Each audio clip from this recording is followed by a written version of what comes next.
ഞാൻ ഒരു കാര്യം വേഗം ചോദിക്കാൻ വന്ന, എത്ര പേര് ഒരു ഷവർ, ഒരു ക്വിക്ക് ഷവർ എടുത്തിട്ട് വർക്കൗട്ട് ചെയ്യാൻ പോയിട്ടുണ്ട്? യൂഷ്വലി എല്ലാവരും വർക്കൗട്ട് ചെയ്ത് കഴിഞ്ഞിട്ടാണ് നമ്മളെ ഷവറൊക്കെ ചെയ്യുന്നത്. പക്ഷേ ഷവർ ചെയ്തിട്ട് വർക്കൗട്ട് ചെയ്യാൻ പോകുന്ന എത്ര പേരുണ്ട്, അല്ലെങ്കിൽ ട്രൈ ചെയ്തിട്ടുള്ള എത്ര പേരുണ്ട്? I used to do this a while ago. കാരണം യൂഷ്വലി നമ്മൾ രാവിലെ എഴുന്നേൽക്കുമ്പോൾ നമുക്ക് ഭയങ്കര ഒരു മടിയുണ്ടാവും.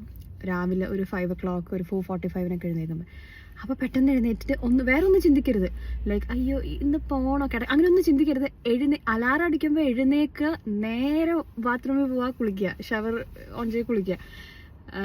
ബോഡി വാഷ് ഞാൻ പറയുന്നുള്ളൂ, കാരണം hair wash is not easy for everyone. മുടി കൂടുതലുള്ളവർക്ക്, ലെങ്ത് ഉള്ളവർക്ക് അത് ഈസി അല്ല. അപ്പോൾ ഇന്ന് ഞാൻ കുറേ നാളുകൾക്ക് ശേഷം I did it again. And ആ ഒരു പമ്പുണ്ട് നമുക്ക്, അത് കഴിഞ്ഞിട്ട് ഇനി വർക്കൗട്ട് ചെയ്യാൻ പോകുമ്പോൾ ദ ബെസ്റ്റ് ഫീലിംഗ് എവർ. അപ്പോൾ ലെറ്റ് മീ നോ, നിങ്ങളൊക്കെ ട്രൈ ചെയ്തിട്ടുണ്ടെങ്കിൽ I'm very curious to know. And മുടി ഡ്രൈ ചെയ്തിട്ട് പോകണം, പക്ഷേ എൻ്റെ ഡ്രയർ വർക്കിംഗ് അല്ല. സോ എനിക്കിനി ജിമ്മിൽ പോയിട്ട് ജിമ്മിലെ ഹെയർ ഡ്രയർ യൂസ് ചെയ്ത് ഡ്രൈ ചെയ്തിട്ട് വേണം ഇനി വർക്കൗട്ട് ചെയ്യാൻ കയറാൻ. So anyways I M excited.